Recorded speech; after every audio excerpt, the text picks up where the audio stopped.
Welcome to another episode of My Weird Prompts, an AI-generated podcast featuring the random prompts of Daniel Rosehill as answered by a revolving cast of friendly AI characters. Join us for deep dives into AI, technology, and whatever other random thing Daniel finds fascinating today. Subscribe on Spotify or your favorite podcatcher. Now, today's episode. This episode was generated using artificial intelligence. Please verify facts. Hey everyone, we are jumping right into it today. If I sound a little bit different, it is because Herman and I are actually recording this from the reinforced section of our house here in Jerusalem. It has been an incredibly intense 24 hours, and honestly, the last 30 minutes have been some of the loudest we have experienced in a long time. You can probably hear the low hum of the ventilation system in here, but every few minutes there is this dull thud that vibrates right through the floorboards. It is a strange feeling, trying to maintain a podcasting voice while the world outside feels like it is being reshaped in real time. Herman Poppleberry here. And yeah, Corn, it is hard to maintain that academic detachment when you can literally hear the interceptions overhead. Our housemate Daniel, who usually handles our research and prompt engineering, sent over the latest situation report just a bit ago, and the data coming in is staggering. We are looking at a total shift in the geopolitical landscape of the Middle East practically overnight. This is not just another exchange of fire or a localized escalation. This is a full-scale regional war, the kind people have been predicting and fearing for decades. We are seeing the map of the region being redrawn with every sortie. It feels like the world changed while we were sleeping on the 28th of February. Daniel was asking us to break down the sheer scale of this, and I think we need to start with the names of these operations, because they tell you a lot about the intent. Israel is calling its part Operation Roaring Lion, and the United States has dubbed their side Operation Epic Fury. Herman, I have been looking at the numbers you pulled from the initial reports. Over 1,200 munitions in the first 24 hours? That is a level of intensity we have not seen since the opening days of the Iraq War in 2003. But the geography is even more expansive. It is actually higher in terms of precision strikes per hour, Corn. If you look at the geography, they hit targets in 24 out of Iran's 31 provinces. This was not a localized border skirmish or a strike on a single nuclear facility. This was a systematic, multi-domain dismantling of the Iranian military infrastructure. We are talking about air defense nodes, communication hubs, and missile silos from the Caspian Sea down to the Persian Gulf. But the headline, the thing that is going to be in every history book from now on, is the decapitation of the Iranian leadership. Iranian state media has confirmed that the supreme leader, Ayatollah Ali Khamenei, was killed in an airstrike on his office in Tehran. He was 86 years old, and for decades he was the ultimate authority in that country. Now he is gone. And it was not just him. That is the part that feels so calculated and, frankly, devastating for the Iranian command structure. They hit a defense council meeting while it was in session. You have got the Army Chief of Staff, Abdurrahim Mousavi, the Defense Minister Aziz Nasirzadeh, the head of the Islamic Revolutionary Guard Corps, Mohammad Pakpour, and Khamenei's top security advisor, Ali Shamkhani. Even the Chief of Military Intelligence, Salah Assadi, is on the list of confirmed dead, all gone in a single strike. Herman, we talked about the succession plan back in episode 880, but this is not a succession. This is a vacuum. How do you even begin to replace that much institutional knowledge in the middle of a war? It is a total power vacuum, Corn. Usually, when a leader dies, there is a council or a designated survivor. But when you wipe out the head of the IRGC and the defense minister in the same room as the supreme leader, you are essentially cutting the head off the snake and the heart out of the body at the same time. We are hearing reports that a 3-member interim council has been formed, consisting of President Masoud Pezeshkian, Judiciary Chief Gholam Hossein Mohseni EJ, and Ayatollah Alireza Arafi from the Guardian Council. But these are political and religious figures. The military side is in chaos. The IRGC has reportedly named Ahmad Vahidi as their new leader, but he was only the deputy chief for 2 months. He is stepping into a nightmare. Who is even signing the orders right now? We are seeing retaliatory strikes, but they feel like lashing out rather than a coordinated strategic campaign. Well, that lashing out is having a massive impact on the neighbors. Daniel's report mentions that 8 different Arab countries have reported attacks on their soil in the last day. We are talking about the United Arab Emirates, Bahrain, Kuwait, Saudi Arabia, Iraq, Jordan, Oman, and Qatar. That is almost the entire Gulf Cooperation Council. Herman, why hit the neighbors? If the United States and Israel are the ones dropping the bombs, why is Iran firing missiles at Abu Dhabi and Doha? It is the regional version of the Samson option, corn. Iran has always maintained that if they are attacked, no one in the region will be safe. They view these countries as complicit either because they host United States bases or because they have normalized relations with Israel. By hitting 8 countries at once, they are trying to force those nations to pressure Washington and Jerusalem to stop. But it is a massive gamble. It is essentially declaring war on the entire neighborhood. And they are targeting specific high-value locations. For instance, the strike in Kuwait hit the Ali al-Salam Air Base, which is often called the Rock. It is a major hub for the 386th Air Expeditionary Wing.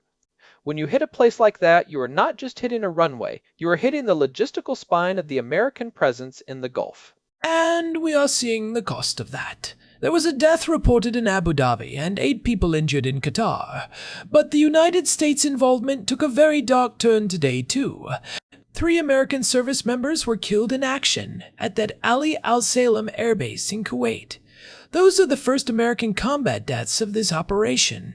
Herman, how does that change the political calculus for President Trump? He has been saying this could be over in 4 weeks or less, but American casualties usually lead to an escalation, not a withdrawal. He posted an 8-minute video on Truth Social today, where he sounded incredibly defiant. Exactly. Historically, when Americans die in combat, the pressure to finish the job becomes overwhelming.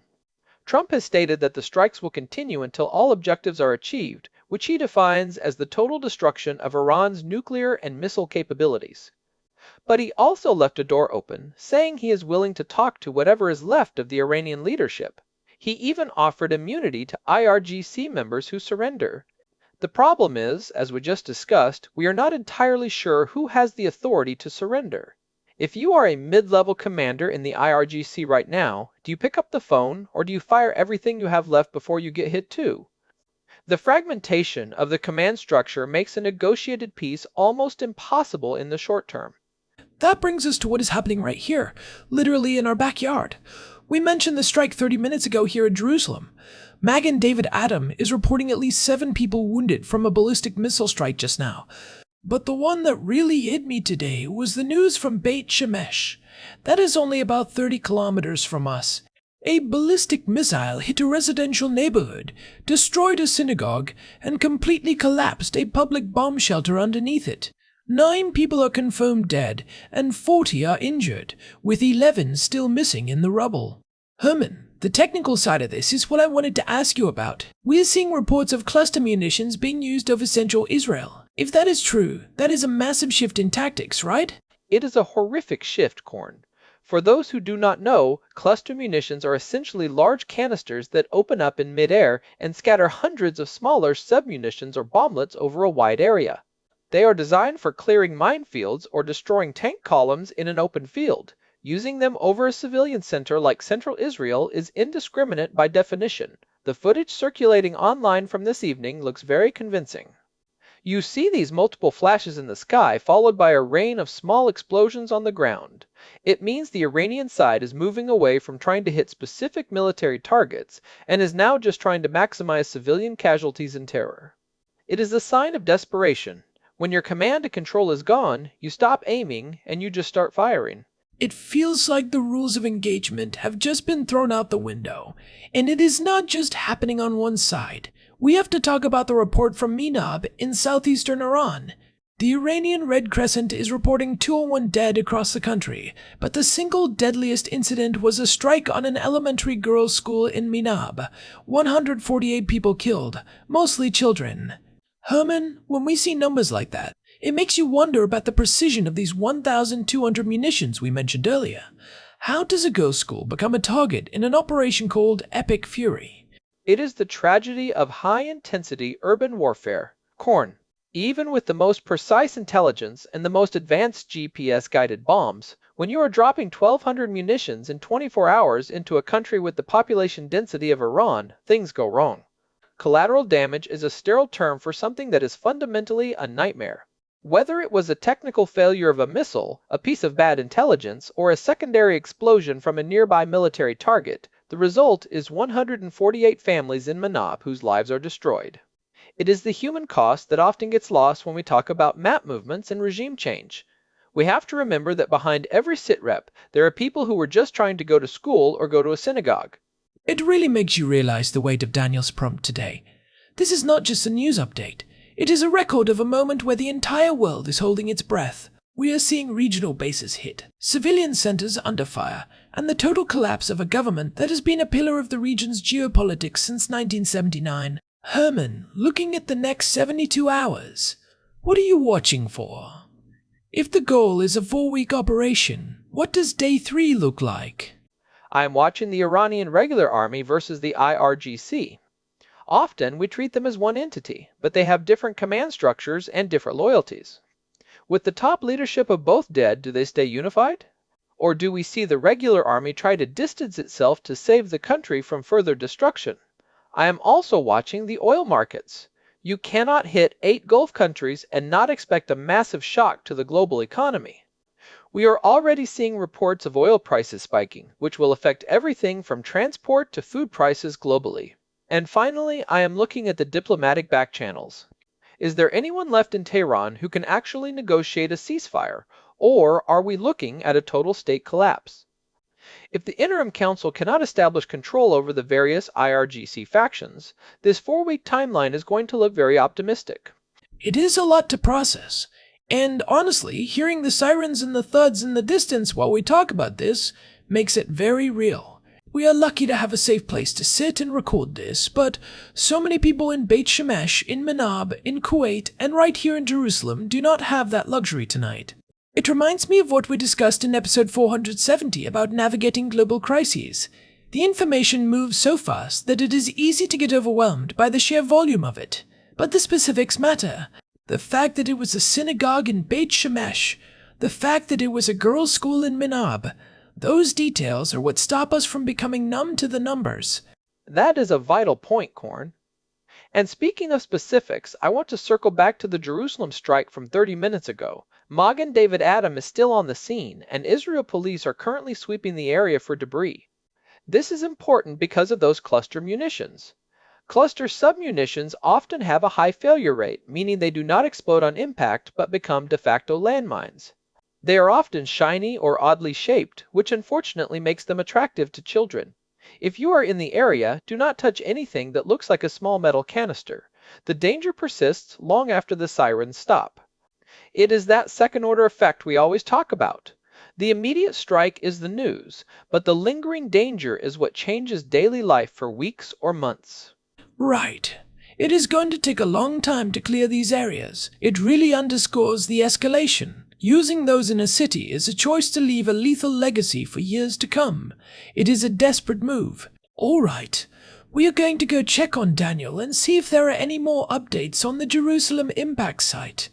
We will keep you posted as the situation develops. We want to keep providing a clear-headed look at these events, even when the ground is literally shaking. Definitely. And before we wrap up this initial deep dive, I want to say that if you are finding these site reps helpful in navigating what is a very confusing and scary time, please do share the show. We have been doing this for over 800 episodes now, and the community we have built is what keeps us going, especially during nights like this. We are also available at myweirdprompts.com. There is a contact form there if you want to send us your thoughts, or if you have questions about the specific military or political aspects of what is happening. We read everything that comes in. Stay safe out there, everyone. Whether you are here in the Middle East with us or watching from across the ocean, this is a moment that affects us all. We will be back with more as the situation develops. Herman, I think the sirens just started again. Let's make sure the batteries on the radio are good. On it. This has been My Weird Prompts. Thanks for listening, and we will talk to you soon. Herman Poppleberry, signing off from the bunker. Stay curious, even when it is tough. Take care of each other. Bye for now. We should probably check the water supplies too, Herman. If this goes on for 4 weeks like Trump thinks, we need to be prepared. I checked them this morning, but a double check wouldn't hurt, and I will grab the extra power banks. This is going to be a long night. One more thing, Corn, before we actually cut the feed. I was thinking about that 4-week timeline. Do you think it is realistic given the decapitation? I mean, usually without a head, the body stops fighting pretty quickly, but the IRGC is so decentralized. That is the big question, isn't it? The IRGC is built to survive this kind of thing. They have regional commanders who have a lot of autonomy. But without the central funding and the ideological North Star of Khamenei, I think you see a rapid fragmentation. 4 weeks might be enough to destroy the heavy infrastructure, but the insurgency part? That could last years. A fragmented IRGC might be even more unpredictable than a unified one. More factions, more competing agendas, and more people with access to high-end weaponry and nothing left to lose. Exactly. That is the real challenge for the United States and Israel in the coming month. Well, we will certainly be here to track it. All right, for real this time, we are signing off. Take care, everyone. Bye. Bye. And remember, you can find all our past episodes and more information on our website, myweirdprompts.com. We have got the RSS feed there for subscribers too. Stay safe. Bye. This episode was generated using Gemini Flash 3. Text-to-speech engine was Chatterbox Turbo. Thanks for listening to another episode of My Weird Prompts, an AI-generated podcast featuring Daniel Rosehill's AI prompts, as answered by a revolving cast of friendly AI characters including me, Cornelius the Sloth. Subscribe on Spotify or visit myweirdprompts.com.